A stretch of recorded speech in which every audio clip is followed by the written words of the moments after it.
ఓం శ్రీ గురుభ్యో నమః. ఓం శ్రీ మాత్రే నమః. నవంబర్ నెలలో ద్వాదశ రాశుల యొక్క ఫలితాలు ఏ విధంగా ఉన్నాయో తెలుసుకుందాం. ప్రధానంగా ఇవన్నీ కూడా గోచారీత్యా చెప్పబడే ఫలితాలు అంటారు. జన్మ జాతకానికి సంబంధించిన ఫలితాలు కావు. గోచారం అనేది కూడా ప్రధానంగా చూసుకోవాలి. ఒక 20% మనకి సపోర్ట్ చేసే అవకాశాలు ఎక్కువగా ఉంటాయి. కాబట్టి బర్త్ చార్ట్కి గోచారానికి చాలా లాట్ ఆఫ్ డిఫరెన్స్ ఉంటుంది. బర్త్ చార్ట్ చాలా ప్రధానమైంది, అయితే గోచారం కూడా ప్రధానమైందని చెప్పుకోవచ్చు. ఎంత కృషి చేసినా ఆవగిందంత అదృష్టం ఉండాలంటారు. అలానే వితిన్ నిమిషంలో సెకండ్లలో కూడా మన జీవితం అనేది మారిపోయే అవకాశాలు అనేవి ఖచ్చితంగా ఉంటాయి. కాబట్టి ప్రధానంగా మన గ్రహ వీక్షణం ఏ విధంగా ఉంది, గ్రహ సంచార వీక్షణం ఏ విధంగా ఉందో ఒకసారి తెలుసుకుందాం. శని మీనరాశిలో వక్రస్థితిలో ఉండటం, గురువు కర్కాటక రాశిలో అతిచారంతో నవంబర్ 12వ తారీఖున మళ్ళీ వక్రస్థితిలోకి వెళ్ళిపోయే అవకాశం అనేది ఉండటం. 12 నుంచి వక్రస్థితిలో ఉంటాడు గురువు కర్కాటక రాశిలో. రాహుకేతువులు, రాహు కుంభరాశిలోను, కేతువు సింహరాశిలో సంచారం చేయటం. బుధుడు వక్రస్థితిలో ఉంటాడు నవంబర్ 10 నుంచి మరి 23 వరకు కూడా వృశ్చిక రాశిలోను, 23 తర్వాత మళ్ళీ తులారాశిలో సంచారం చేయటం.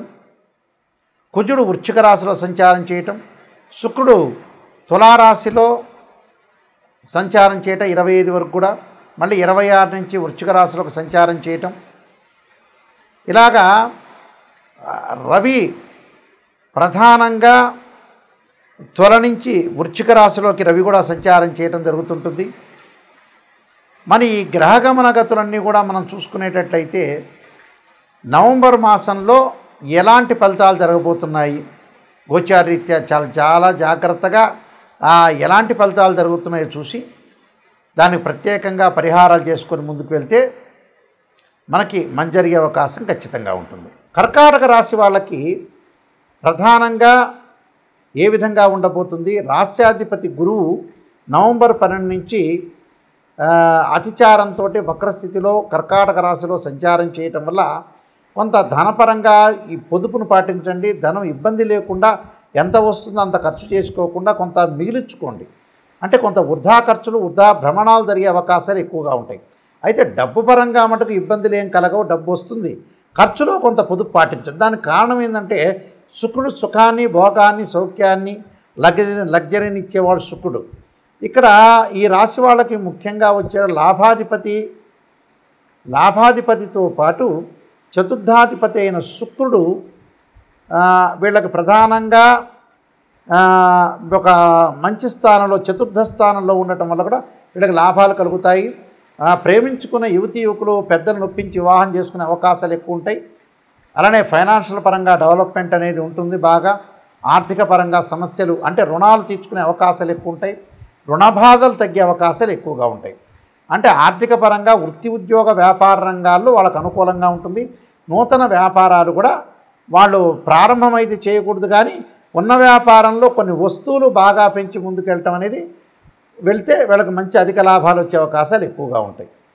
అలానే ద్వితీయ స్థానంలో కేతు యొక్క ప్రభావం వల్ల భార్య భర్తల మధ్యలో సర్దుబాటుతనము, డిఫరెన్స్ ఆఫ్ ఒపీనియన్స్ లేకుండా భర్త ఒక మాట అంటే భార్య ఒక మాట అనుకొని సర్దుకొని పోవాలి. సర్దుకొని పోతేనే వీళ్ళకి కుటుంబ పరంగా ఇబ్బందులు లేకుండా బంధుమిత్రులతో కొంత సహనంగా ప్రవర్తించి ముందుకు వెళ్ళటం చాలా మంచిది.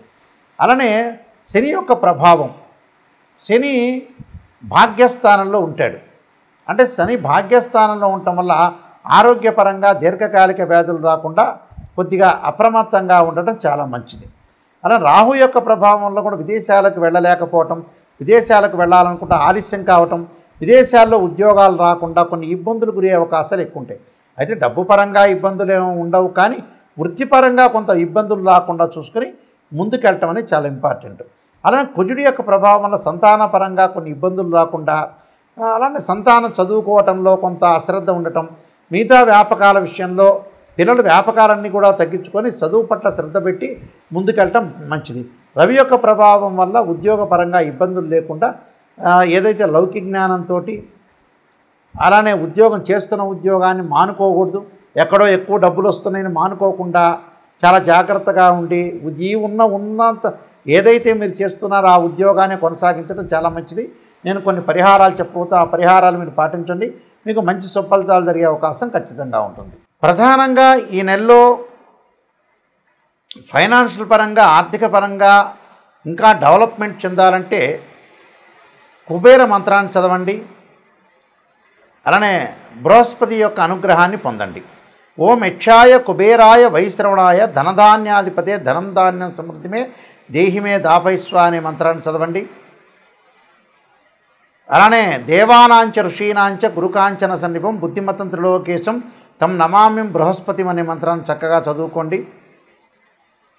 సుబ్రహ్మణ్య స్వామి అనుగ్రహానికి పొందడానికి తత్పురుషాయ విద్యే మహాసేనాయ ధీమే తన్నో షణ్ముఖ ప్రచోదయాత్ అనే మంత్రాన్ని చదవండి.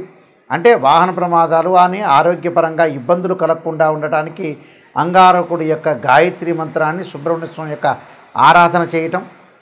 ఉద్యోగపరంగా ఇబ్బందులు పడుతున్న వాళ్ళు ఖచ్చితంగా గోధుమలు దానం చేయండి. గోధుమలతో పాటు ఆదిత్యాయుజ్ఞ సహస్రకిరణాయ ధీమే తన్నో భాను ప్రచోదయాత్ అనే మంత్రాన్ని, సంతానం లేని వారు తప్పకుండా సంతాన పాశుపతాస్త్ర రుద్రాభిషేకము, సంతాన గోపాలకృష్ణ మంత్రం చదవండి.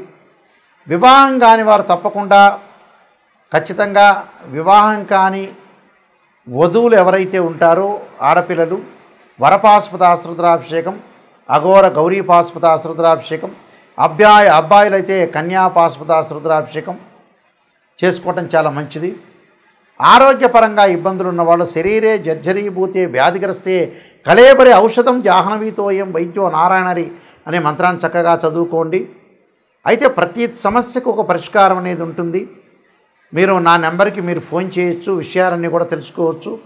ఎప్పుడు కూడా జ్యోతిష్యం ప్రకారంగా జాతకాన్ని మనం చూసుకునేటప్పుడు నిజాన్ని తెలుసుకోండి. నిజాన్ని తెలుసుకొని మనం ముందుకెళ్తేనే ఆ నెగిటివ్లోంచే పాజిటివ్ వస్తుంది. కాబట్టి చాలా జాగ్రత్తగా ఆలోచన చేసి మీరు ముందుకు వెళ్తే మీకు మంచి సుఫలితాలు జరిగే అవకాశాలు ఉంటాయి. తప్పకుండా మీరు నాయకంటి మల్లికార్జున శర్మ బుక్స్ కొడితే నేను ఎన్నో నెంబర్ ఆఫ్ ఆస్ట్రాలజీ బుక్స్ రాశాను. కాలసర్పయోగము, కాలసర్పయోగ చంద్రిక, రాహుకేతులు, ఛాయాగ్రహాలు, అలానే స్వప్నశాస్త్ర ఫలదీపిక, పుత్రగణపతి వ్రతము, జాతక చంద్రిక, వివాహ మార్తాండము, అలానే బృహత్ పరిహార సింధు, సర్వదేవతా గోత్రపురులు, ప్రొడక్షన్ ఆఫ్ ఆస్ట్రాలజీ, అలానే నెంబర్ ఆఫ్ ఆస్ట్రాలజీ బుక్స్ రాశాను. ఆ బుక్స్ కూడా మీరు చదువుకోవచ్చు. తప్పకుండా మోహన్ పబ్లికేషన్ వాళ్ళ దగ్గర దొరుకుతాయి. మా దగ్గర కూడా ఈ పుస్తకాలన్నీ కూడా లభించే అవకాశం అనేది ఒకటి ఉంటుంది. ప్రతిదానికి కూడా ఒక పరిష్కారం. ఏదైనా సరే మీరు రాశి ఫలితాలు చూస్తున్న వ్యక్తులు ఎవరైనా ఉంటే వాళ్ళు తప్పకుండా నెగిటివ్ నుంచే పాజిటివ్ రండి. అయ్యో నాయకంటి గారు ఇలా చెబుతున్నారని బాధపడద్దండి, నిజాన్ని చెబుతాను. నిజం చెప్పడం వల్ల దానికి ఒక పరిష్కార మార్గం కూడా ఉంటుంది. ఒక రోడ్డు మీద ముళ్ళు ఉన్నాయి, ఆ ముళ్ళను తీసుకొని మనం ఎట్టి పరిస్థితుల్లో కూడా ముందుకు వెళ్ళాలంటే తప్పకుండా కొన్ని నియమాలని పాటించాలి.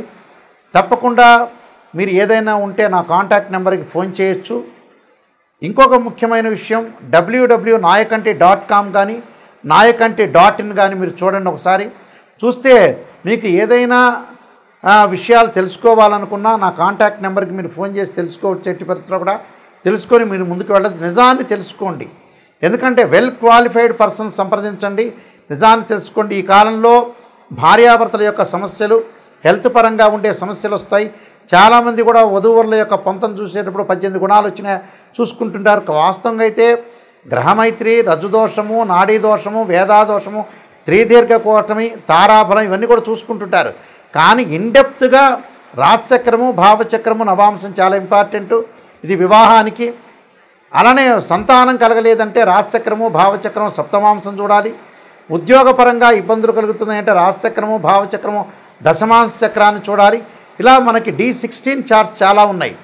ఇలాంటివన్నీ కూడా మ్యాథమెటికల్గా క్యాలిక్యులేషన్ చేసి ఉచ్చ, నీచ, ద్వాదశ భావాలు, రాశ్యాధిపతులు, ఏదైతే ఆ గడిలో ఉన్న ప్లానెట్, ఇవన్నీ కూడా ఎన్నో మనం జాతకపరంగా ఎన్నో ఎనాలిసిస్ చేసి మాత్రమే జాతకాన్ని చెప్పాలి. కానీ మిడిమిడి జ్ఞానంతో చెప్పేవాళ్ళు ఎప్పుడూ కూడా చాలామంది కూడా పొరపాటు పడుతున్నారు. నిజాన్ని తెలుసుకోండి. ఎవరైనా సరే నా దగ్గరికి వచ్చేవాళ్ళు జాతకాన్ని సంప్రదించండి.